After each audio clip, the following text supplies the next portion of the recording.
G'day everyone and welcome to another episode of Aussie Tech Heads. Yes, it's another week and we're up to 567 and we're recording on the 17th of January 2018.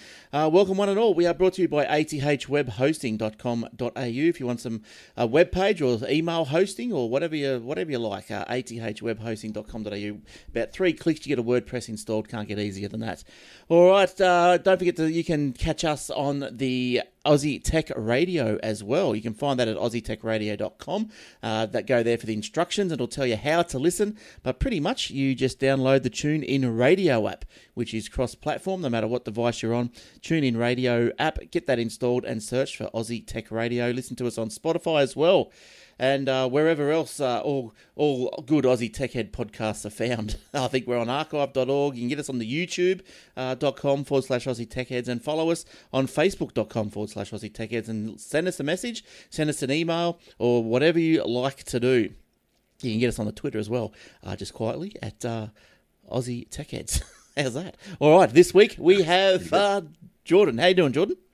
Hey, mate, how are you? Yeah, not too bad, thanks. Had a good week? Been a while. Yeah. Yes.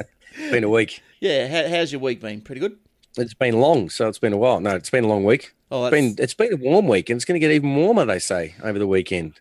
Yeah, heat wave coming our way. Yeah, we've had a bit of a heat wave as well, I guess, of sorts. Probably not as hot as Sydney. I think they had West Sydney had about a 45 or something. I don't really? Know. Yeah, I don't know if you guys are going to get up to... We had 40, I think, last week. Oh, geez, that's a week before or something. That was enough. But 45, geez, I've never experienced 40. Well, I might have when I was a kid and don't realise it, but yeah, I think 45. Not as an adult, I haven't. No, no, 45. We're expecting, I think, 39 tomorrow, so it could hit 40 tomorrow. Yes, but you guys, because you're down sort of southern Australia, aren't you? Like down South Victoria. Mornington Peninsula. Do you know where that is? That'd be on the bottom of Australia. Frankston, Rosebud, right? Yeah, Portsea, Sorrento, those sorts of places. So you wouldn't get the humidity too much. It's pretty good there. It's just hot. No, it's not too bad. It can get a bit dry sometimes. Yeah. Yeah. Okay. But we're off to Geelong tomorrow for a little adventure. Oh, good stuff. I don't know how hot it's going to get over there. Oh yeah, and this is the last week for your kids at school holidays, or they got another week? I think they got another week. They go back. I think the end of Jan, so I think like the 31st of Jan or something, or the 2nd of Feb or something. Oh wow! Well, yeah, how's it going? You think I should know, being a teacher? I should know, shouldn't I? Well, the only reason I know is I had to pay bills today because they're going back next week, so I'm all up with it. I know when I pay me bills. Yeah. You're all right. Well, but you can't get away from those sometimes. You've got to learn pretty quick. That's right. Need you. That's right. They're all getting because Izzy, she's starting high school this year. And they're giving her laptops and everything, so she's looking forward to that. Yeah, she's. My eldest hasn't quite hit high school yet, so I haven't. I've been told that it's going to happen. Yeah, right. The laptops and everything, and it's going to become a compulsory item. I keep telling her to be on her best behaviour, otherwise, you get your head flushed at high school. There's no questions asked. Absolutely. So just tell her you have to chop her hair off for. So it doesn't get wished up and stuck around the bowl. Now, the other podcast you can hear on our little network, I guess we got going, is Aussie Mac Zone and also the Obsidian Loft Old Fart Geeks. They're in a bit of a hiatus, and so is the Aussie Tech Security at the moment. But there is a new podcast. That I heard. Yes, and I'll just get to that in a second because I wanted to get to the emails first. I'll talk about that new podcast in a minute because it'll lead into a story. Now, emails. Now, first email we got from Joe. He says, the audio repeats and there's some silence. So, apologies for that. I'll make sure that doesn't happen again if that's been happening. Get onto the tech staff and tell them to get it right. That's right. I'll give him 1 star for last week, and you won't get a bonus. And no McDonald's voucher for lunch. No, that's right. No, he's been a bad boy. He can have a Kentucky. He's got to get his sound right. You can have a Red Rooster. That'll be punishment enough. So, all right. Well, so anyway, Joe, we'll have a look into that. I didn't go back and listen to last week's, but we'll endeavour to make sure that doesn't happen again. If it does, please let me know. There must be a gremlin somewhere if it happens. We don't usually like to go back and hear ourselves, do we? So. No, you've heard it once. I've heard it once live, so I don't want to particularly hear it again. So the other email we got was from Mick. He goes, he thoroughly enjoys the show ever since he discovered it about 6 months ago. Well, good on you, Mick. Thanks for writing in. He's just finished. Sounds like me. Yes, yeah. Well, that's right. I started listening to it about 6 or 12 months ago, and now I'm here. That's right. You see, that could be your progression too, Mick. You know, if you so Exactly. desire, you could Come on the show. That's right. It's good If you've fun. you've got the knowledge. Come and share it. Exactly. We don't even have to have knowledge; just have to have the passion. You know, and if you got That's it. if you got the passion, we want you. Yeah. Well, if you've got the knowledge, we can learn a lot too. So Exactly. Put us on the right track. So he was talking about, he just said he just finished listening to show 566, where we talked about a device, in particular, I think, Jordan, you talked about a device that blocked telemarketers from ringing a landline and also for mobile phones. That's my recollection anyway. I did actually. Yeah. Made a little comment. I don't think we talked about it, but I passed a comment on it. I think I was browsing eBay at the time while you guys were talking about something else, and I brought it on. So that was right. So I interrogated Jordan. CPR call blocker, I think it was. Yes, that's right. The CPR call blocker. Now, for those on the video, let me see if I can get you a link here, or at least show you what it looks like. Anyway, on eBay, they are available in Australia. Yeah.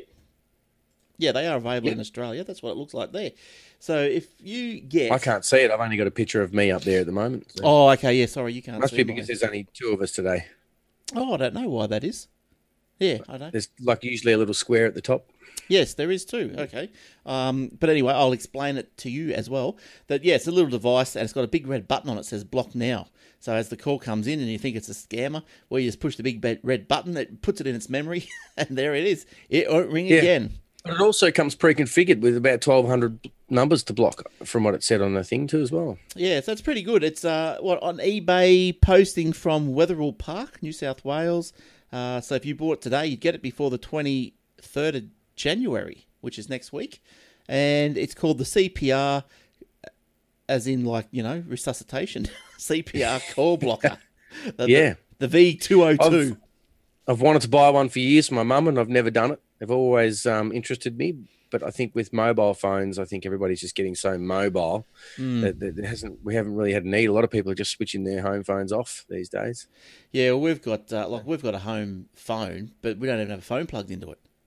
No, but we have to have it because we want the internet, so we've got to have the phone.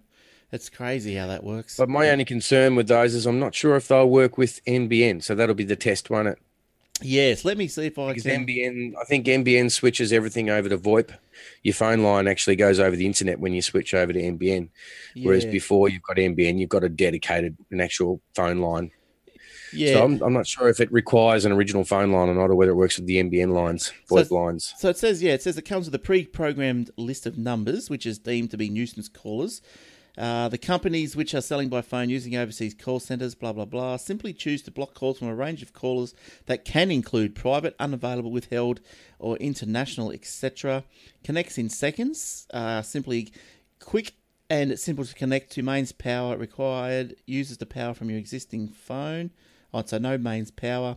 So what else does it say? Where's the bit about...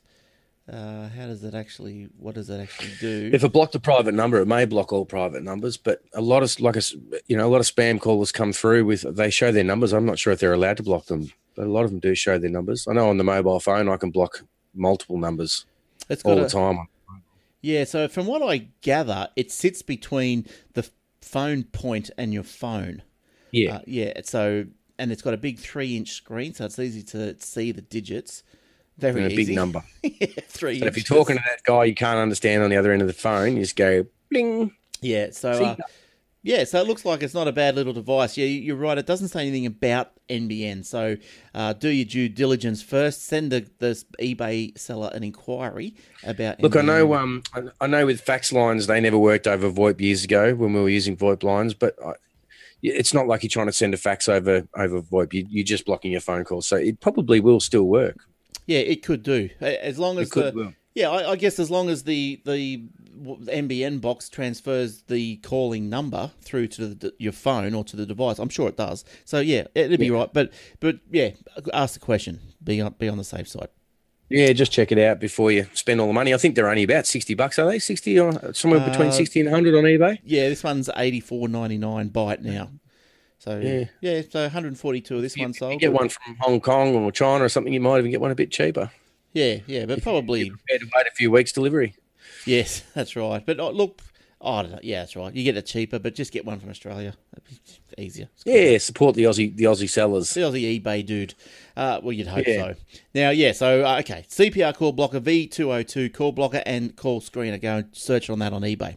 All right. Sounds good. Now, the new podcast is by Jason and Will, and they have... Oh. Yes, the two top podcasters in the world. Is that why Jason is here tonight? He's a bit worn out from the big first show. That's exactly right. Yeah, the big launch. Yes, that's right. The launch took it out of him. I think they recorded Monday night, late Monday night, after Will couldn't get the Zoom working or something. Good on you, Will. And was it a half hour or an hour show?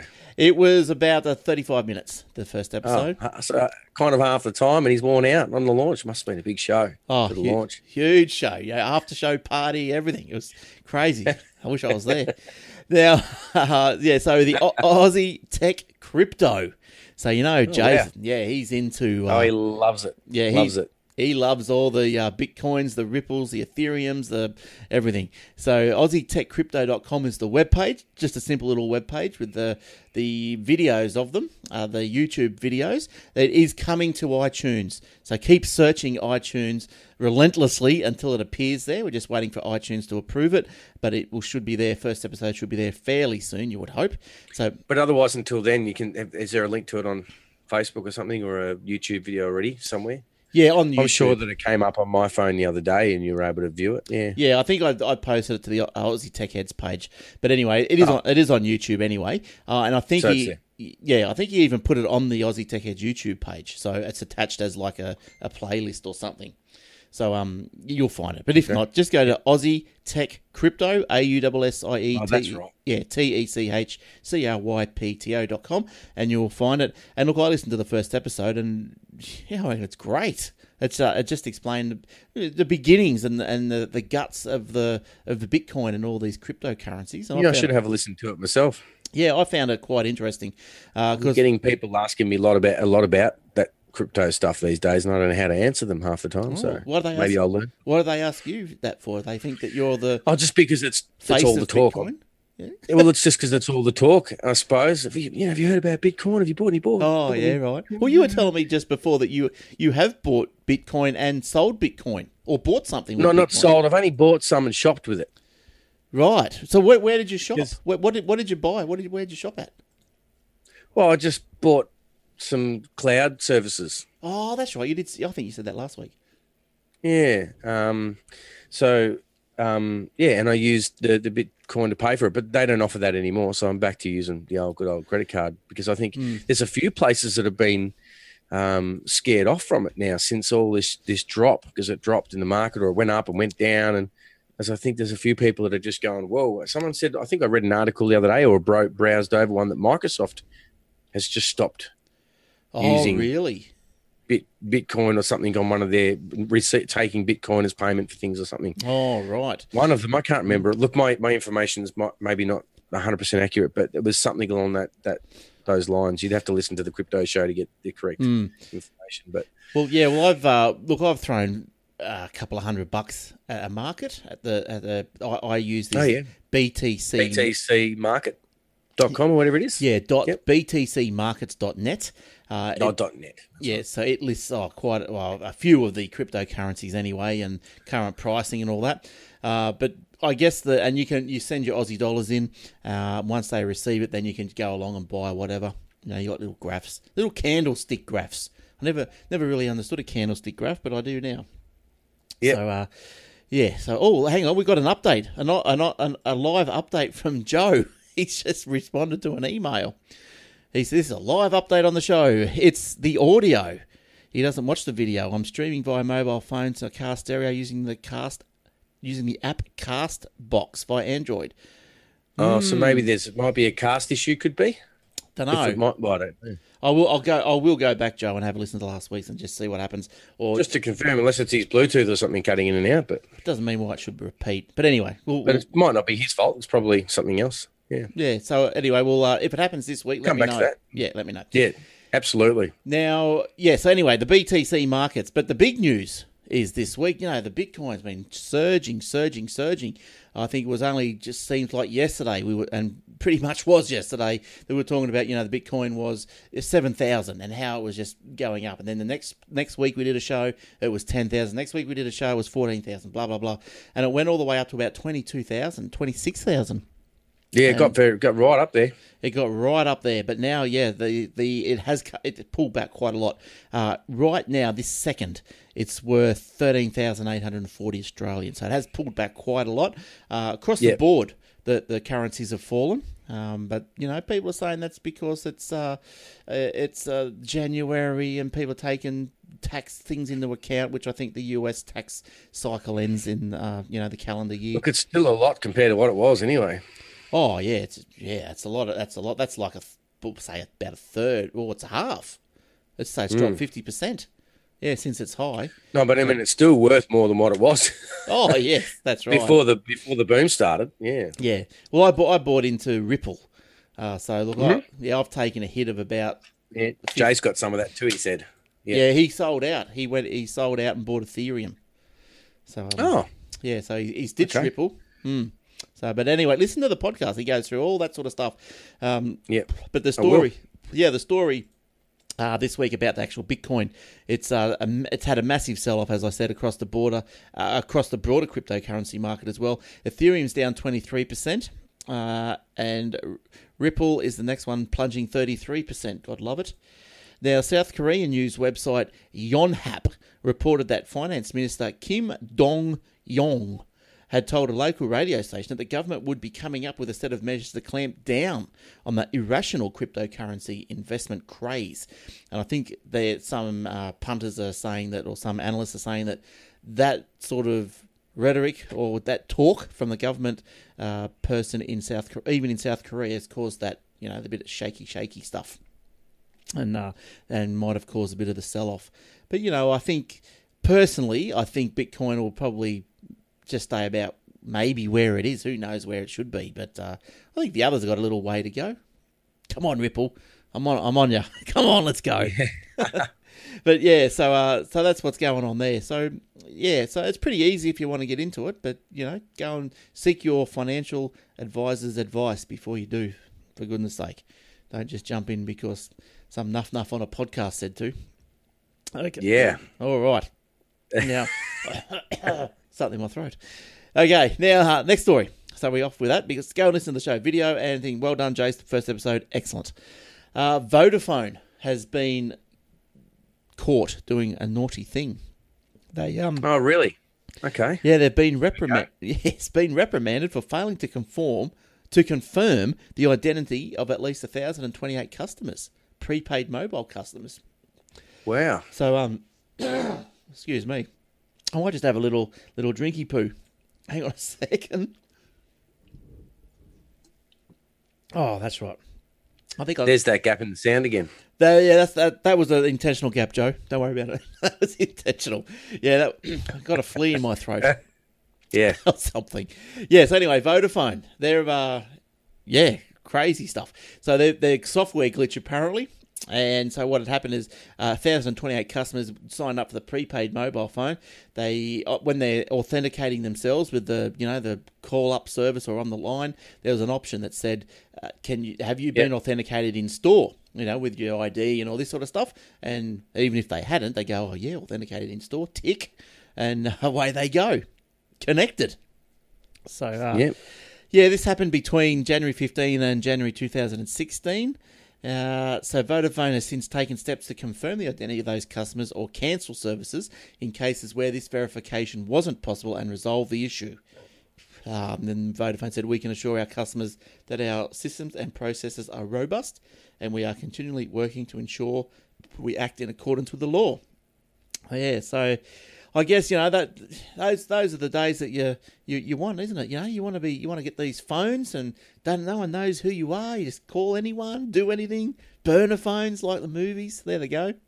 But yes, it's you can't do anything. You can't do anything. You got to be careful everywhere you go. Oh yeah, these days, like I don't know, when you was a kid or whatever, you'd be able to get away with a few things, but now there's cameras everywhere. You just can't do it. Sometimes you could, I don't know, throw a rock down the middle of an arcade or something. Big Brother's watching all the time. Yeah, but you just can't do it anymore. Yeah. So that's hard. But anyway, that's what Vodafone's doing. So they've fixed it up, which is good. Now, Visa, moving across to another thing, Visa card. We all know Visa card. Well, in North America, they're going to start a small-scale trial of their cards with built-in fingerprint scanners this year. They've said, okay. Yeah, they've set April as the date that they want to try and roll this out. At least they're not trying facial recognition. No, I don't know how that would work. I don't know. Yeah, the card. I might get my twin. My twin will use my card. Well, yeah, that's right. Well, wasn't it even like photos? Wasn't Apple phones opening just of photos of people? And, I don't know if it was photos, but they did say that if you've got a twin, or there was stories of, I think, siblings, like sons and daughters and stuff that might have, familiar looks that have been able to open phone. But, it was only new technology. It'll probably get better as it goes on. I'm going to give Apple some credit. Yeah, they'll bet it down. Yeah, look, I've still got my Apple phone, but you know how Apple is, though. They're really good at taking technology and making it better and then saying Apple created it. So that's right. They're good at taking technology and dropping things. Good, and putting some good marketing on it and making it look all whiz bang. Yes, yeah. So I think we all know that. Well, they've dropped the headphone jack. They've dropped didn't they even drop USBs off those Mac Airs or something? Look, when they dropped that headphone jack, I was like, what? I was gobsmacked. Why on earth would anybody want to drop a headphone jack? And then you do have to think about it. Are we going to move forward eventually with other technology? It's going to go eventually. I think they've just taken the step. And everybody bagged them for it. But I think the issue, was with that was that you couldn't have the headphones and charge it at the same time, unless you bought a dongle or something. So you'd buy a dongle dongle that would do both. Yeah. So anyway, or you'd have the wireless charger and have your headphones plugged in at the bottom. Right. It's got all that wireless business now, isn't it? Yeah. So But I couldn't believe it when I lost the headphone. I mean, I'm in the audio industry, so I use that headphone jack a lot. And so what phone have you got? I've got the Google Pixel, which has a headphone jack. Right. It's a great phone, but I believe the Google Pixel 2 doesn't. I think. I could be wrong. They all do seem to follow, and I guess they do follow suits. Like I said, Apple takes technology and puts a better spin on it. They have great marketing skill. They can put different spins on anything. So I think what happens is Apple's they're a bit more arrogant towards the consumer. You know what I mean? So they'll say they don't need the headphone jack anymore. They don't need the floppy disk. They don't need the CD-ROM anymore. So because they sort of got that bit of arrogant streak, and they just forge ahead and say, "Yep, cut it," and then. But there is some correctness to it, though. I mean, really, do you need a CD-ROM? No, you're right. You really need a headphone jack? No, you're right. But I think Apple forges that path, takes the heat because of that. What I think is their arrogant, and then streak. Everybody gets on board. And then Google, and then everyone will say, well, Apple's done it. Apple can do it. You know what? That headphone jack, that will save us a lot of space inside that phone, so we can put something else there. So we'll do that too. Yeah, and if Apple can do it, we can do it. Exactly. Why not? If they just have a way of getting it out there, don't they, and getting people to like it. Yeah. So, yes. Yeah. So they do. Credit for that. Yeah. Oh, yeah. Big time there. Like everyone's been saying it about the facial recognition stuff, because that's been in Android phones for a long time, but it's not really been hugely or accepted, has it really? Or that people, I think the companies haven't put so much money and time into it as they could have to make it as good as Apple has done it. Mm. Yeah. Maybe. Well, I haven't used the Apple facial recognition because I've only got the 6S. But it'll like anything. You don't buy the first version of anything. You wait for the second or third. And absolutely, you're right. Yeah, no, you're right. I had a friend say that to me the other day. They said they're not going to get the iPhone X. They want to get the iPhone XS or whatever it might. Yes, the XXX, the XXL. XXX. That's right. But the XXLS. Oh, the XLS spreadsheet phone. That'll be XLS. That's the iPhone X extra large. second edition. Yeah. Oh, look, I reckon. Where are they going with these version numbers or model numbers? So what they got running the 8 and they got the 10 running. So what do you reckon they're going to do? Do you reckon they're just going to bring the 9 out next year and then drop the 10, or do you reckon they're going to just go forget? Oh, who knows? They're going to have to go to 11. They can't go back to 9. Maybe they'll copy Windows, drop the 9 straight to 10, and then stay at 10. They've done 10. That's what X is. Yes, but they've dropped the 9. They're not doing the 9. So no, I think that's probably why they put the 8 in there. Well, because originally we had a 7, they didn't have an 8, and then they released the 10 at almost the same time. That's right, they did. So maybe they felt bad jumping two versions to get to 10, so they had to chuck an 8 in there at least. Well, I think the 10 was the happy birthday phone, wasn't it? The 10-year anniversary. Okay. So that's why they brought that out. But who knows where they're going? Well, Microsoft, when you count up the Windows editions, there's be interesting to see if Samsung drop their 9 as well. Oh, wouldn't that be crazy? That'd be Wouldn't funny. That be? They're all going to go to 10. From 8 to 10. But there's something about a big X, isn't it? I've got the iPhone X. Yeah. Yeah, me, the X-Man. But anyway, getting back to the Visa cards. Yes, remember all the way back there, the Visa cards. There. We get sidetracked pretty easy. Yeah, it's easy to do. So April, they're going to try and bring these cards out with the fingerprint scanner. It will also try and eliminate the need for signatures if your card's got the EMV chip or contactless payment. Because I think in the US, even when I was over there just late last year, that everyone still signed cards. That there's no chips. They're not really that. Chip thing in cards hasn't really caught on, but this looks like this is where it's going to go now. So Visa have said when a cardholder places their finger on the sensor, a comparison is performed between the fingerprint and the previously enrolled fingerprint template securely stored in the card in order to authenticate the transaction. So that's interesting. So that means that the card is performing some sort of computation. So therefore it must have some sort of a power source in there. So I wonder what that is. Interesting. Yeah, green and red lights are integrated into the card to indicate a successful or unsuccessful match. It'd be a thick card. Well, yeah, it might not fit in one of those. I don't know why we can't just get rid of cards. I've been trying to get rid of wallets, and no one could seem to do it. But what I heard there was I'm not sure if it's true. I vaguely remember something about somewhere in South Australia or Western Australia or something that they are actually trialing.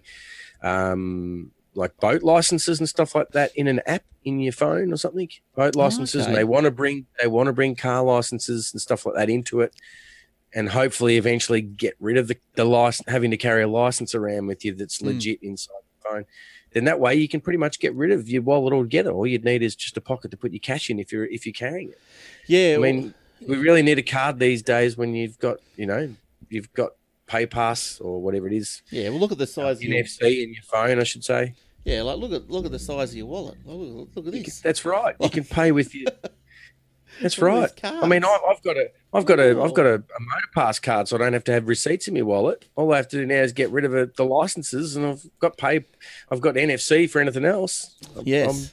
I'm pretty close to going without a wallet. Well, I've got an iPhone, so I don't have NFC at the moment. But I did order through the week from NAB. That's where I bank with, obviously. For $4, I think they charged me. They're going to send me some contactless payment thing for my phone. So when I get it, I stick it on the back of the phone. Oh, really? Yeah, and then I'll be able to use all these terminals. Apparently, that's pretty good. That makes any phone capable. Yeah, so I'm with Westpac. They've been sending me apps all the time saying you can pay with NFC, but I've never set it up because I just know I'm still carrying my other things with me, so I haven't gone out of my way to use NFC because I know I'm still carrying a wallet. I've had no reason to get rid of my wallet. But if you can get rid of licenses and boat licenses and all those other things that are physical cards, then I might have more of a reason to get rid of my wallet. Well, because I'm always you every morning you jump out, you take the kids to the school, and I never take my wallet. Always forget my wallet, and so I thought, well, if I get pulled up by the coppers.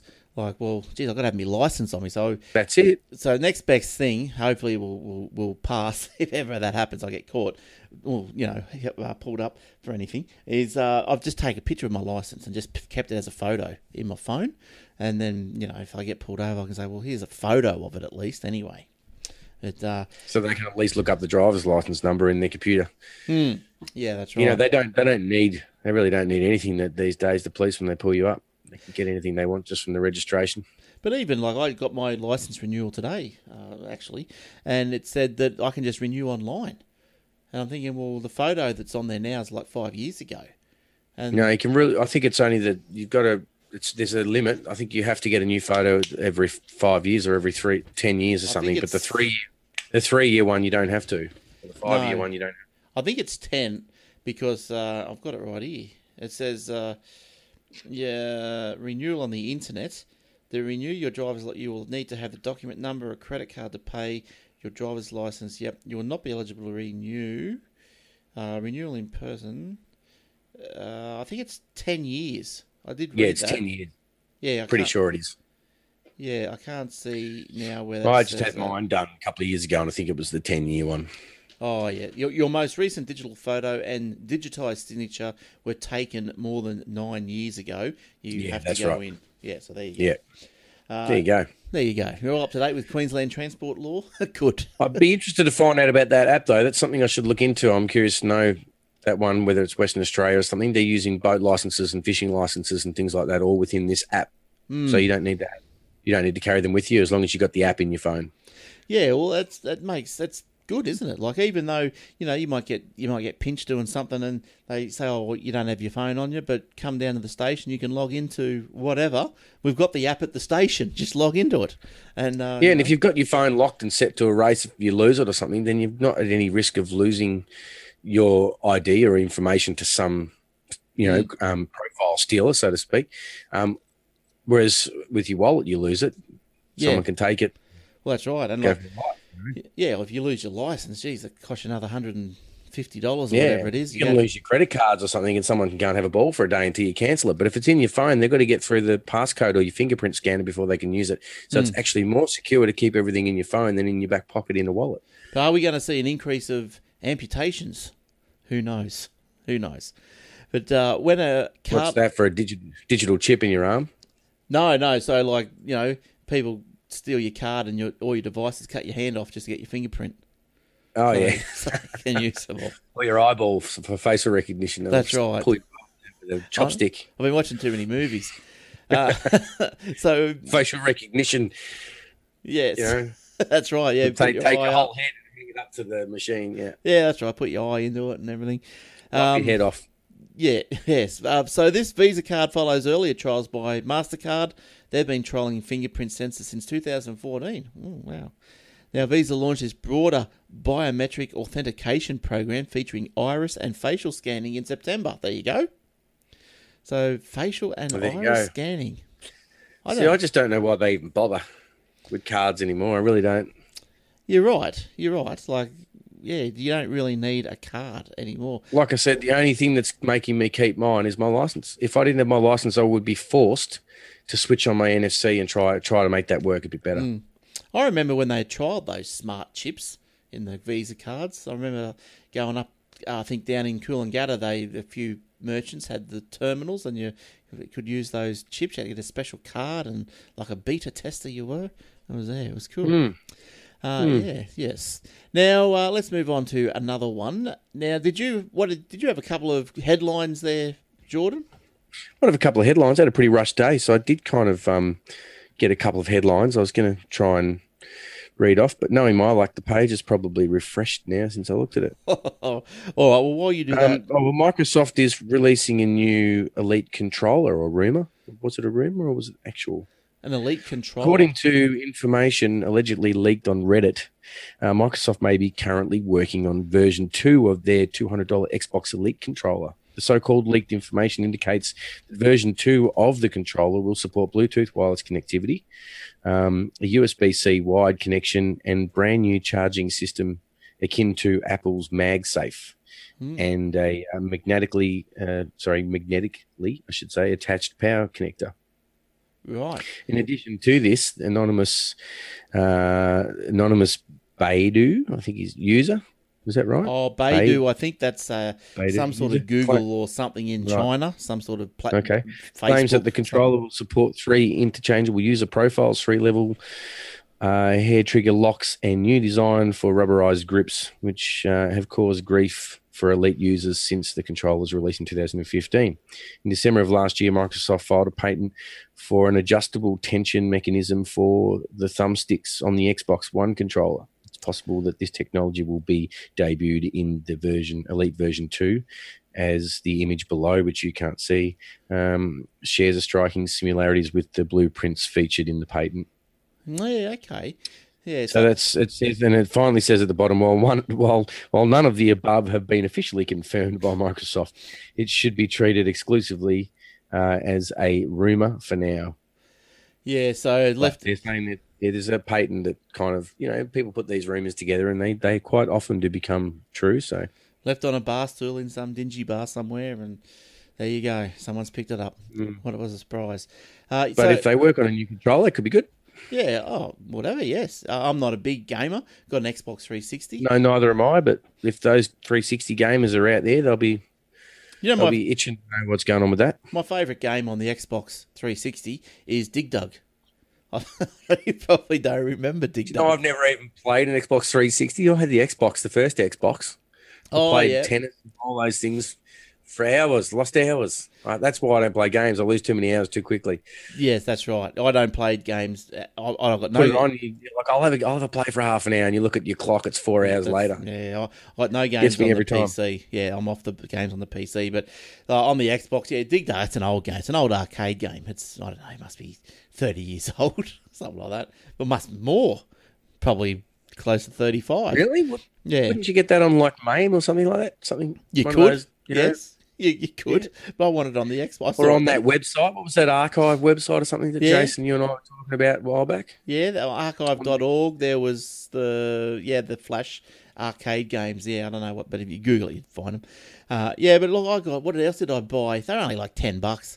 I bought the Rally X. That's an old arcade game. Galaga.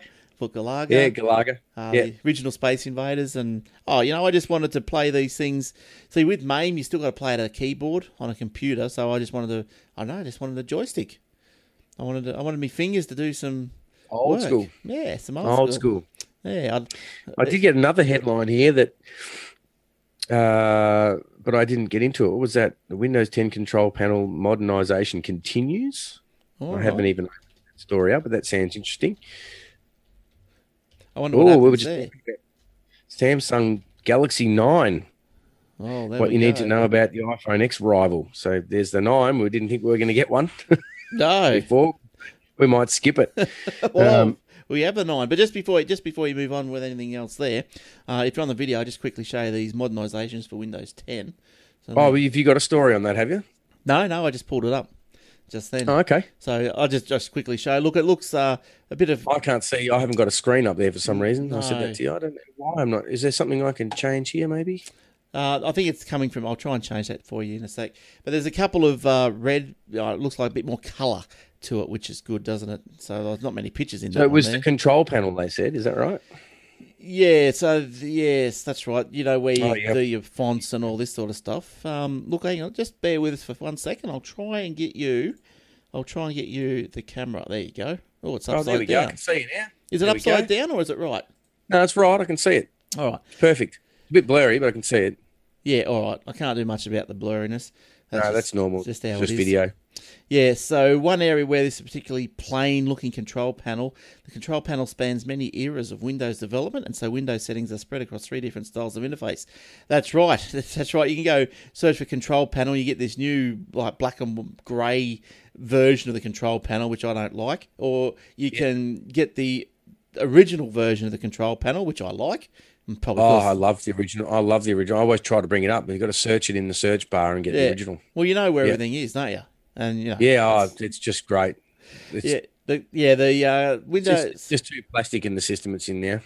So apparently they've taken, what's this say here? First time ever taken serious strides towards modernising even old parts of the operating system. With each new update, more and more settings are being moved from the control panel we like into the settings app. This creates. I did notice that the other day I went in the control panel and I noticed that all of a sudden we had more of our network settings and everything have all been integrated into the new control panel now. Whereas I used to just right click on the network icon and go straight into the the network section, and Yep. I knew where I was, but Now it's all changed. Got a bit thrown yesterday. It was. Yeah, Must have just got a new update. Yeah, I think this week I sort of started noticing it must have been a few computers coming through with the latest update on it. So if you haven't done the latest update, by the way, it's I think it's 1707. What version was it? I think that might be right. Actually, I think you might have just hit on the head. Let's have a look in my about section. It is 1709. Oh, is it? Yeah. So if you type into your start, hit the start key or the start window or whatever you call it. Yeah, that's what I just did. It didn't bring it up. No, you just start typing about, and then go to about not about us, about your PC. About your PC. Yep. That's a good way to get to it. See, everything keeps changing. I'd do properties on my computer in the old days and just bring it up. Oh yeah. I couldn't even find system information the other day. I think I clicked on system and it brought up a different system screen. This is easier though. Well, system is the same, isn't it? So if you right click on your start menu and you get the other the other menu, if you right click on your start button, you get the old school menu. Yes, sort of. Yeah, and you click system there, it's the same thing. Oh yes, yep. Yeah, so but you also get control panel there, or you used to. You still get the. It's not there anymore. Control panel's gone out of that list. You get the settings, which is replace the control panel. Apps and features and power options and event viewer and all that, but the control panel's gone. So you don't get the command either. You get the PowerShell. But anyway, so if you go about your PC, yep. And then down the bottom there you have 1709 I've got. Yeah, so if you're not, that's how you tell if you're up to the right version or not. So that's the latest one with the chip fixes. It slowed us all down, is that right? No, those chip fixes will be probably separate updates because they only came out pretty much this week. This 1709. The reason why it's 1709 is because it was released in September 17, and that's how they number them. That's how they work the numbers. So yeah, if you're not up to 1709, you've got a little update ready and waiting somewhere, so you can go and update if you wish. But that's at your own risk, obviously. Now, there was an article I did browse across, but it's not here. Obviously, the page is refreshed, but they did say something about the Microsoft fix for the Spectre. Spectre? Yeah. Or something has slowed some of the systems down, or something. Yes, I think we might have touched on it last week. I think it was the AMD chips, and I think I read today that some Linux Ubuntu systems weren't working after the CPU patches that have come out. So I think it's on the older ones mainly, but I think I don't know. Geez, you got to be careful, haven't you, with all these patches and everything. Like if you brick your CPU, well, what do you do? Yep. What do you do after that? Yeah. You can't just go down and get another one because they're like maybe 3 or 4 years old or something. But, no, that's right. Well, as a general rule, like people will probably tell me I'm crazy, but as a general rule, I don't like crazy. No, unless I got a big problem, I don't really like doing BIOS updates or anything like that. I'll do software updates, but any like firmware updates for motherboards, I'll do them on other things. I'll do them on amps and phones and whatever. I don't know. I think I've had too many go wrong on motherboards. I steer away from them. Can't be bothered. Well, I steer away. Making sure you've got the right firmware, getting on the internet and downloading it and making sure you got the right one. Yeah, look, things are a lot easier these days, I guess. But yeah, if you do like as in everything's a lot more automated. Yeah, that's right. Like the old days, you had to pretty much burn it to a bootable DOS CD or something. You can pretty much update most motherboards now just through the operating system with an app.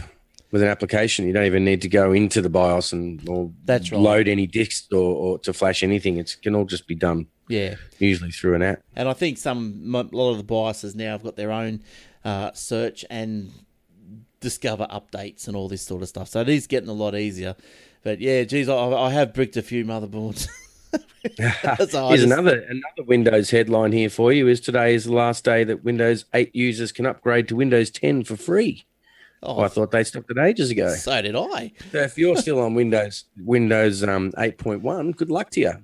Yeah, there's probably not many left, I don't think. But no, probably not. I think a lot of people have moved to 10. I think, I thought that stopped too. I thought that stopped years ago. to be honest. Well, this was only posted 16 hours ago, so... Yeah, right. Because I know it had sort of stopped, but it hadn't really stopped. So, because I could still put a Windows 10 CD in, and it would still upgrade if Windows 7 was still on the machine. Microsoft still wants to reach their what is it, billion users by whatever date it was. Right. Billion Windows installed computers by 2000 and something. I can't remember the particulars, but something like that. Yeah, they'd be some sort of goal for them, wouldn't it? But They'll be wanting everybody to get on board. Yeah, so so I guess that's what we're talking about. Yeah, Windows.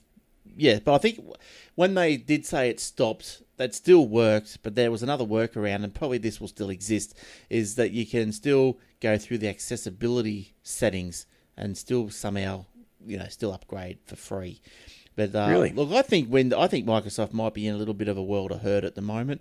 I'm not sure if I mentioned this last week or the other week, but I had a customer, and he Microsoft logged in, remoted into his laptop because that new update that came out, 1709, his Office stopped working. So he tried to fix it himself, reinstall Office, blah, blah, didn't work.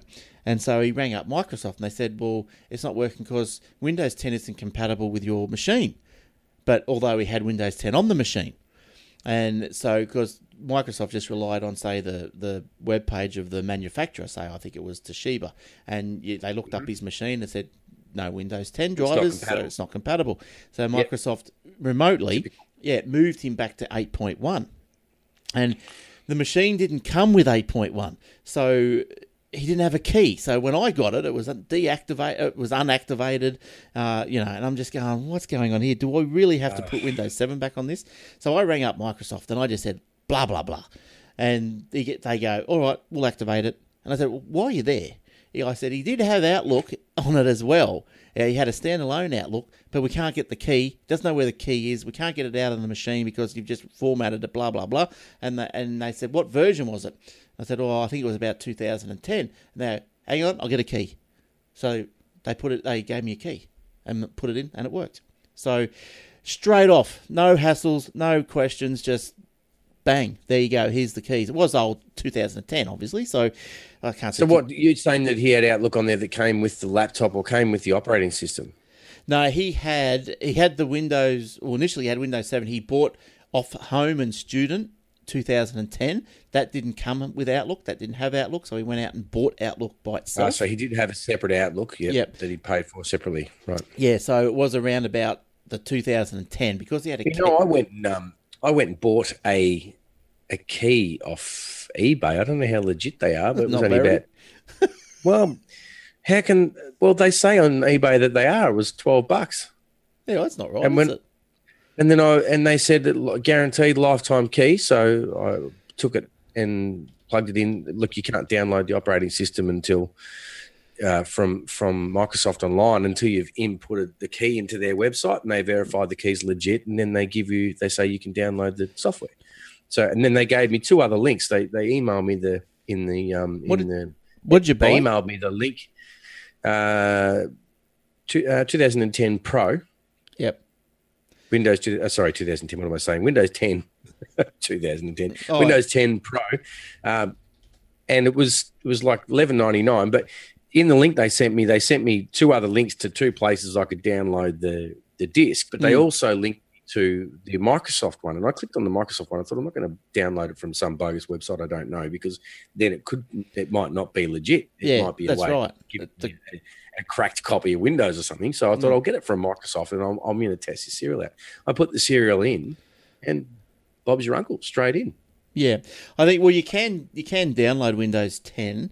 And I downloaded it and you just put on a USB and build with the key. You can download the Windows from Microsoft for free, but you do need the key. But what these keys are is that they're say, enterprise keys. So, like, say enterprises, they might pay for a license of, I don't know, 20,000. So they buy thousands of them or something and then sell them all. So they are legit keys.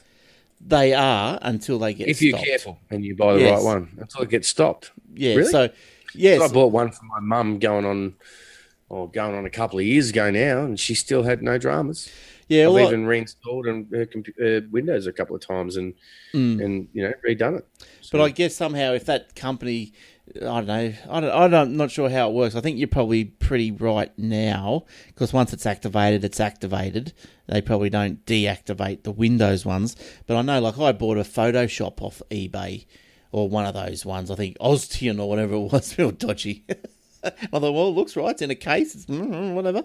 So I bought it, and well, they can trick you if they send you the CD. Yeah, yeah. Well, I got the CD and everything, and it looked ridgy-dig, and yeah, worked. But it wasn't. It can't be real because they're too cheap. No one sells them that cheap unless they're Well, I mean, what's the price of Windows 10 Pro? I mean, you're looking at $190 for the basic, probably home edition. I would think. Well, see, say my wife, she works at Centrelink, so they offer their staff Microsoft Office. Now, it's an enterprise version of Office. It's got everything in it, and they offer it for $15, like $15. So while everyone else pays $500, they're all paying. That's right. So what's stopping you? Say you go, oh yeah, can I have 5 of those, please? So, the amount of and then I'll go and sell them. Billions of dollars Centrelink don't give out at the end of every year. They should charge them more. But you can't buy them at 15 and go sell them at 100. Well, you could, but they're not legal keys, if you know what I mean. They're not right. It's not right. It's not. But anyway. Well, it'll be interesting to see how this key lasts then. Yeah, you're probably right. If it's activated, I think that's half your problem. I think once it's activated, I think if it wasn't a legit key, you'd think that Windows would go, that's not a legit key. The first time it's used. Like I've tried to use the same key, say an Office key twice, and it said no, you can't do that. It's already registered. Well, I used like I sort of bought one for Mum a couple of years back, and that's what gave me the idea to try it out this time. And I've used hers a few times to reinstall, like if she's had a problem. Like I think I explained to you last week that she actually had a problem with the computer, and I was trying to work out what was wrong with it. Mm-hmm. And I finally figured out what was wrong with it and had to rebuild it and put Windows back on it. Same key, straight in, no problem. Yeah, once 10's on it, just goes. It auto activates everything. That's pretty good. That is pretty good these days. Well, if I win for $12, I'm not complaining for $12. No, $12. If I just saved 180 or whatever it is. That's all right. Apple Health's app is being used as evidence in a murder trial in Germany. So apparently an Afghan refugee is being accused of raping and murdering this 19-year-old medical student. Now, this guy's been on trial since September 2017, and the girl was murdered in October 2016. The authorities wanted to search the information on his phone, on his iPhone, but the guy refused to give him the password to unlock the device. So investigators turned to a private company to gain access to the phone. He has admitted his guilt, but he's also disputed some of the emails. So authorities went through the app, the health app, and you don't think of these things, do you? Just while you're day-to-day living. But authorities went through the Apple's health app on the phone and learnt what kind of activity this refugee was participating in on the particular day. They discovered she was dumped, or the body he dumped in a river. So they discovered that a large bulk of his activity consisted of climbing stairs. They took this information and made a correlation between the time it would have taken the refugee to drag the body of the woman down to the river and climb back up. So there you go. Isn't that amazing? Yeah, so the health app is... To think the FBI can't get into a terrorist phone, but they can get into that one. Yeah, well, I think this was done by... they just had a third party. Investigators turned to a private Munich company to gain access to his phone. So what does that mean? Now the iPhone... Well, they just saying the iPhone's just crackable now. That's it.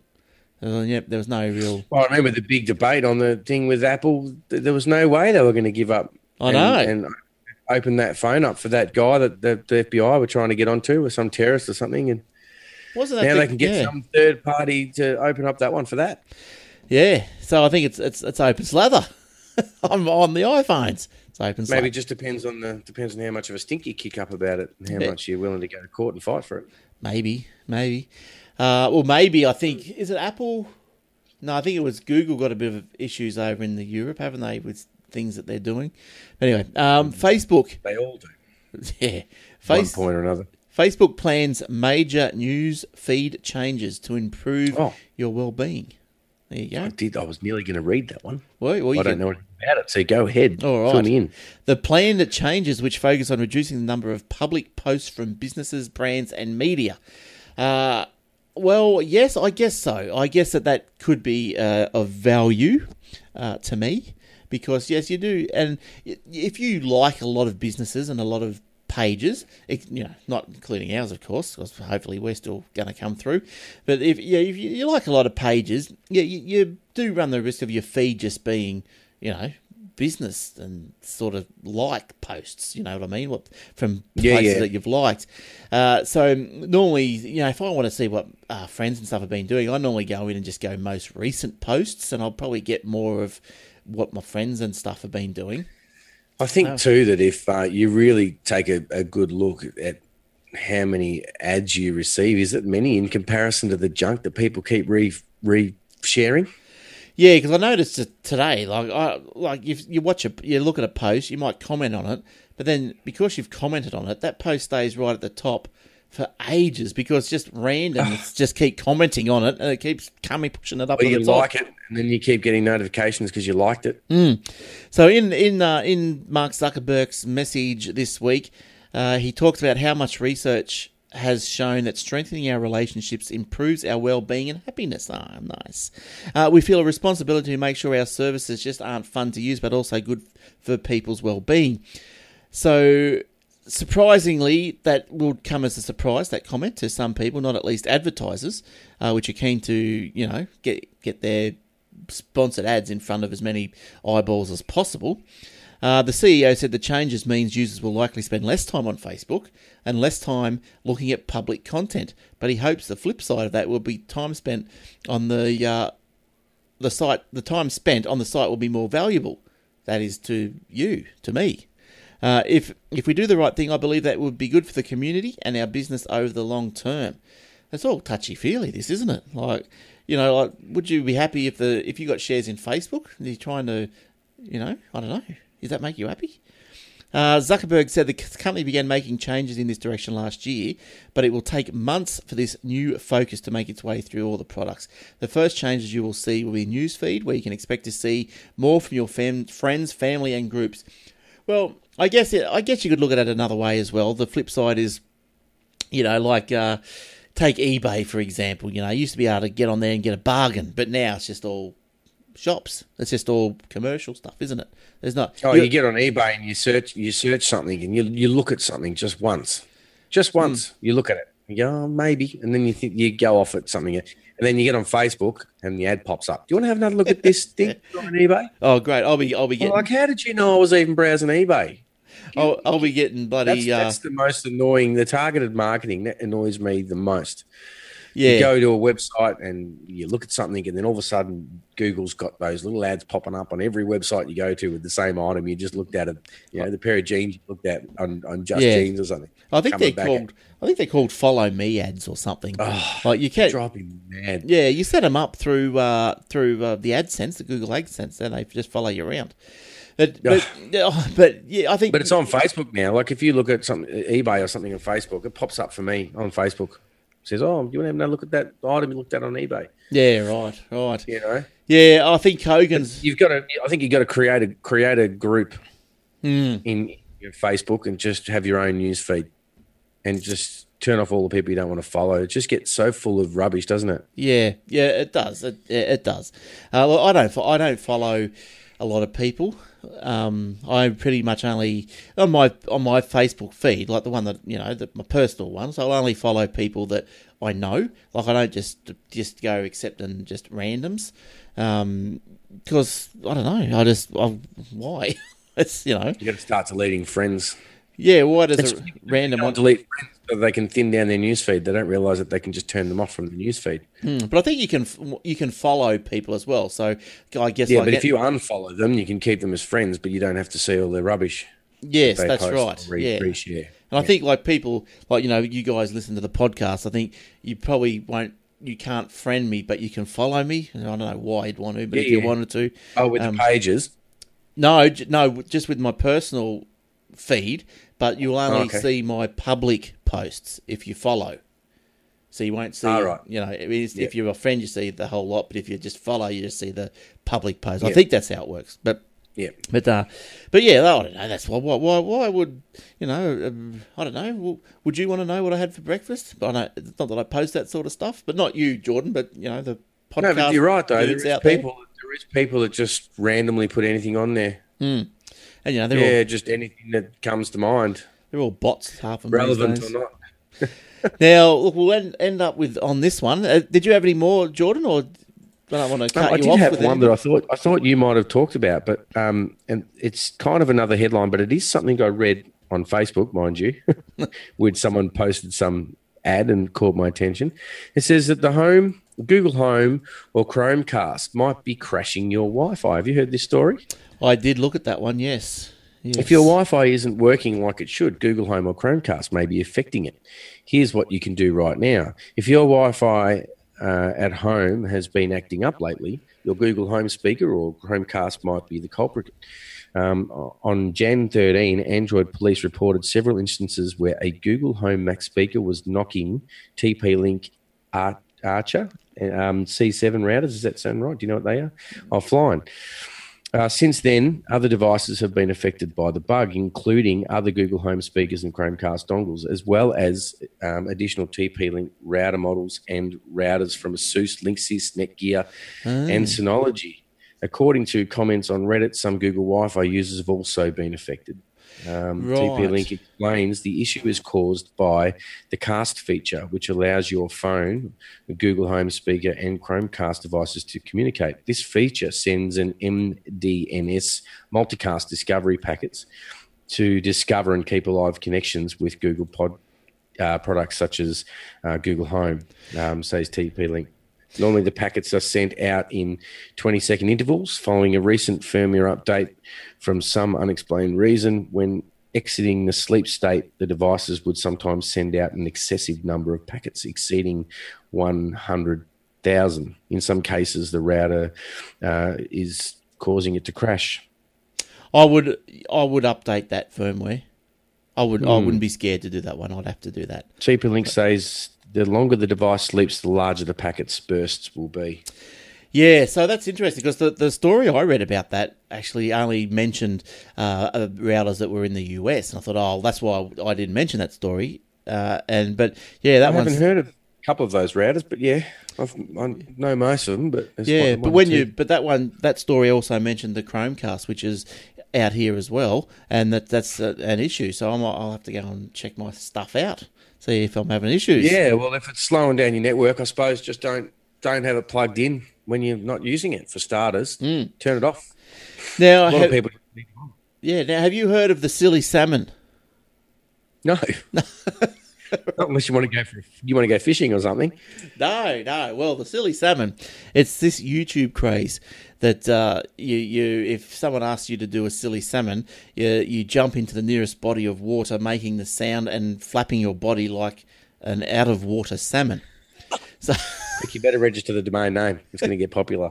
Probably. Well, it's already popular. There's a YouTuber. He's got to face court in Brisbane after he jumped off, I think it was the Goodwill Bridge. According to the rules, here's the rules of the challenge. It was a viral stunt, off the Goodwill Bridge. According to the rules of the challenge, if someone tells you to silly salmon, then you must jump into the nearest body of water, while moving around like a fish. Those who take part in the challenge often try to find the highest vantage points to jump from in order to gain more online attention. Now, the video shows this guy Erwin, flailing around as he jumps off the bridge and plunges 13 metres into the Brisbane River. That's a big drop. That is a big drop. Yeah. Now, this isn't the first time Erwin has gained attention for his stunts after making headlines in December when he jumped from a balcony into the Bondi Icebergs pool. I remember watching that as well. Look, they're funny. They are funny. You've got too much spare time on your hands, I think, there, Glenn. Yeah. This is what happens. Now, bathers appeared shocked that the 23-year-old climbed over the balcony, appeared to hesitate for a moment, threw himself off the ledge and falling into the water. He's in court on February 19th. Now, look, I've got for those on the video, you can go and look him up. So what's he in trouble for? I don't know if you can see the video here, but you can have a look here. I can see it. So this is off the 13-metre bridge. It's a massive drop. Just go searching for what's it called? The Silly Salmon Challenge Part 3, and you will see. Oh, no. So no wonder he's in trouble. Yeah, look at that. Look at the drop of that. Look at that. And he must have hit that like. Oh, That is a big drop. It's a wonder he never broke his legs. I reckon that's a massive drop. That is a massive drop. But anyway, Silly Salmon Challenge. I probably shouldn't promote it, but I don't know. It's funny. so it's challenging No other one people died. to do the same, is it? Oh, I don't think so. No, he's just putting it up there for the views on It's not YouTube. like the ice bucket challenge, where we're all going to start jumping off bridges. No, well, let's go into YouTube here. Well, yeah, that's right. And just find out how many views has he got. Well, this particular one here, 500,000 views, thereabouts. So They get paid for it, don't they? So I suppose well, the more attention they get, the more money they make. Well, that's right. Like at the end of that video, he said that, he wanted people to know where people wanted to see him do silly salmons. He said anywhere in the world, they'll fly to it and do a silly salmon. So I guess, they'll pick the most popular request and, just go and do it. And, be on YouTube, lots of hits. Lots of money. Money. That's right. That's what it's all about. But I tell you, that 13-metre drop is one hell of a drop. That's a big, tall drop. Well, especially when you see those river cats, like, going under and that, geez, they didn't look too big, did they? They were just, But anyway. No, they look small going under that. Yeah, that's a big drop. Very big. So that's the silly salmon, if you want to watch it. Oh, that's funny. There's another funny one I was watching. Some video someone sent me about scaring people. Some poor people, they're asleep, and someone comes in and like lights a fire, or some guys, a firecracker on. Yeah, some guy's asleep on the bed on his back. Some guy I've comes seen a in, few of those. puts a firecracker pointing up into his crotch, lets it go, lights it up, and it's just going pew pew pew straight up into. God, no one even have a heart attack. Oh, What's the most watched video on YouTube? I don't know. I've never looked it up. Yeah, it used to be Gangnam Style, I think. Crikey, really? And then something overtook it not too long ago. Was it that some song? Most watched, some song, I didn't like it. Most watched. I thought it was the monkey. I thought it was the monkey in the tree that picks his bum and then falls out of the tree or something. No. I thought that was the most watched one at one point. This is it. No, it's Dispaccio. Dispaccio or something? Louis Fonsi featuring Daddy Yankee. That's something like a Spanish sort of a song, isn't it? I'd probably know it if I heard it. Yeah. Just can't remember it by name. Yeah, so anyway, well, that's Dispaccio. Yeah, there you go. Google that one anyway. Might be one for your act. You might like it. I doubt it. Bring it on. The last Spanish song I sang, I'm never singing again. Oh, well, what was it? If you call it Spanish, many, many years ago, I had to learn how to sing. I can't even remember the name of it now. The Mexican It was hat all dance. No, it was all over the radio. It was at the time. It was going back a long time ago. Not It's that one that said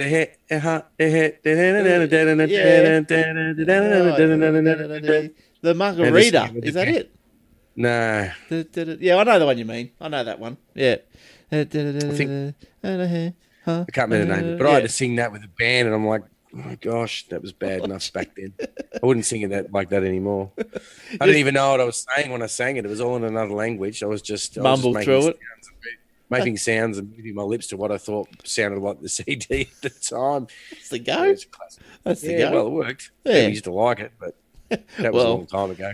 They get full of beers and bad manners, and they like anything, don't they? At the end of the night, Yeah, absolutely. That's how it goes. Why not? Fill them up. If they can listen to horses 100 times a night and not care about it, you could sing the choruses back to front, and you could sing the words back to front, and they still wouldn't care. Now, As long as it's horses, they don't care.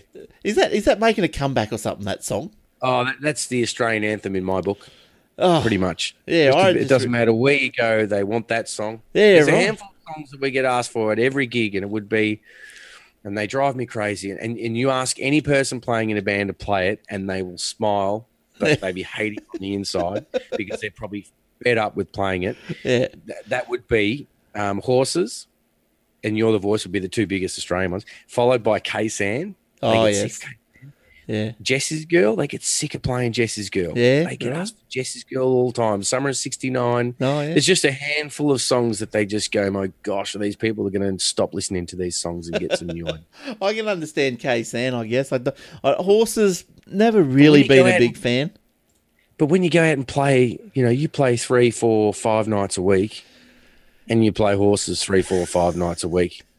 And if you do 2 gigs a day, some people do an early acoustic gig and a late band gig, and they'll play it twice in a day. You wish you were right. They right. might play the song 8 or 9 times a week. So when you play, say if you had a full week, say 5 days in a row of playing, but you would sing the same songs all the time. Yeah. So, but not just to say these mega popular ones, but like just other ones. Oh, you get stuck playing. That's what I'm saying. You get stuck playing those mega popular ones, and you try and fill the gaps with other things, and you're trying to mix them up and rotate them as much as you can. But they're generally, excuse me. They're generally always the popular ones, like you'll play Rain, or you'll play April Sun in Cuba, or you're generally Better by the Screaming Jets, or Shimmer, or Kryptonite, or you'll end up playing generally the popular ones, but you try and mix them up. But you always end up playing the guideline ones, which are Jess's Girl, Horses, You're the Voice, K-San, 500 Miles, yeah. But I remember it's just a handful that always go, no matter where you go. I remember not long ago I was watching some Elvis documentary, and he was doing 3 shows a day. Day after day after day. Like, he must have doubled up a few times. That'd be So you do this. The people who do shows like that do the same show. They don't just play the same songs in different orders at different times of the night. They do the same show from the first sentence to the last sentence. Yeah, right. Yeah, I think the King was a bit different to that. You can, when you watch his videos, I think you can see him directing what he wants next. Oh, sometimes anyway. So he goes, he yells out what he wants. So he must, I don't know, he must get sick of singing the same stuff. I see tribute shows go out all the time, and you see some of them even rehearse up. They rehearse the show from start to finish. They know what they're going to say. The band's going to stop after this song, and the singer's going to say this and this and this, and then they're going to introduce this, and we're going to play the next song. Yeah. And they almost rehearse it from start to finish in some points. Why is that? Because they can't think on their feet. Well, think? No, with the tribute stuff especially, they try to keep that as genuine as possible. They try to keep it as close to the tribute as possible. Okay. Try and say things that may have been said in a concert or something, and try and keep the show feel so that people are thinking they're at the real show. It's kind of the idea of a tribute show. I guess. Yeah, I remember, I'll talk about Elvis again. I like him, obviously, but I remember seeing a tribute show, and there was the artist, I think it might have been, is it Elvis to the Max Pelicano? That's him. And he started off, I think he's Burning Love or something, and he started off with a bit of paper and said, this is a new song, bear with us, like this. And exactly what happened in one of the videos of Elvis in one of his concerts when he was singing the new song. Halfway through, he threw the bit of paper away. Pelicano did the same thing. Yeah, tried to keep it the same, which was good. Loved it. And tried, yeah. It's good to try and ad-lib, though, if you can keep the shows, because if you're playing a lot and you're doing that show a lot, you want the customers to come back. You can't keep playing the same show. You've got to try and mix it up, or that you won't get repeat customers. They get sick of it. Yeah, that's right. I suppose you would get sick as well of it too, wouldn't you? So you'd be just going, oh my God. You'd be surprised. You see people come down the pub and they start yelling at you to play songs, and they have no idea. They really have no idea what the muso is feeling at that point in time. They think that they're loving it. And don't get me wrong, every muso loves their job. They're all rock stars in some way or shape or form, and they love it, and they get paid for it, and it's great, and it's better than doing most of the other jobs that they do. Yeah. Although a lot of them have that as a second job or a hobby job, but they get sick. When you're doing covers, you do get stuck playing the same songs, and it becomes very, very tedious. Yeah, I'm sure it does. Like anything. It's the same as being a DJ. Can you imagine having to go to work and play Gangman Style every night you went to work? Or the Macarena when it came out? My gosh, I was going to burn that CD tenfold. I know, I was so sick of it. Yeah. Every wedding party you go to and DJ, if you don't play the Nutbush and the Macarena and the bus stop together or something, you'll get booted out. Because I know, crazy. Yeah, Mark that used to do the show, who I started this show with all those years ago, he was a DJ for a long time, like long time, 20 years, 30 years maybe, a long time. And I just think to myself, how can you just do this night after night after night? You know, so you live, your day was our night, you know, and I don't think they necessarily do it for the love of the music. I think they do it for the love of the atmosphere and they the must. friends and the drinks and good times. They I must. think that's what we ultimately do it for. It's the same with music, you know. Because I remember, like, even, you know, years ago, just going, I used to have a mate who played footy for the Chargers when they were around, Gold Coast Chargers, and they used to get free drinks at Shooters, which is a nightclub over here, and after each game. So I used to go back with him, you know, free drinks and everything. But, you know, like, after 2 months of that, you go, hang on a second, I can't do this anymore. And this is when I was still young, you know. I can't do this anymore. I'm sick of it. I'm sick of going out in the surface every fortnight, you know, till 5 a.m. in the morning. I just don't want to do it anymore. To be young. I could go back and do it all again. Oh, not every week. Ordinary now if I go out. Yeah. Who's that old in the corner? I'm the guy that, you know, I used to look at 20 years ago and what's he doing? Yeah, that's right. Old for it. What old goose over there. Grow some hair. Yeah, the 20-year-olds aren't interested in you. All right, we better get out of here, Jordan. It's no worries, we're mate. over time. All right, well, thanks for coming on. And absolutely. We'll see you again. We'll hopefully next week, if you're around. Yeah. We'll be around. We'll make contact and we might get back to a Thursday. Actually, I think I am doing I don't even know what the date is next week. Is it the Australia Day week? Yeah, so it'll be the 25th. I don't think I've got an Eve gig. I think I've got an Australia Day gig. So I'll probably be here. All right. Sounds good. Good stuff. All right. Well, thanks for coming on, and thank you guys for downloading or watching on the YouTube or listening on the iTunes. It's always great to be listened to for sure. So don't forget, you can get us on the Aussie Tech Radio, and whatever else I've said in the past. You can email us, Glenn or Jordan at aussietechheads.com.au if you've got anything to say to us. Your comments and feedback is welcome, especially if we stuff up, like apparently we stuffed up the audio and repeated something. So I'll take the blame for that one because that's my job. All right. So anyway, no McDonald's voucher for you then. No McDonald's voucher for me, unfortunately. No Big Macs. All right. So till next week, everyone. It's have a good week, and we'll see you shortly. Okay. Bye bye. See you, Jordan. Good night. See you.